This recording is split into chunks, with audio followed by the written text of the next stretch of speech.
भक्तन को सेवा करबो वीडियो में जा हाथी में मलाई नहीं सदी खाई इहे बहाना देखो कामरिया देव घर आइले गौरा मुठुआ रसहला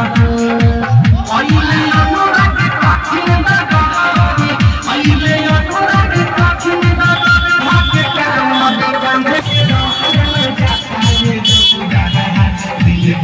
कौन से चैनल कब वीडियो बनेगा देखेंगे हां भैया चैनल को सब्सक्राइब जरूर करें और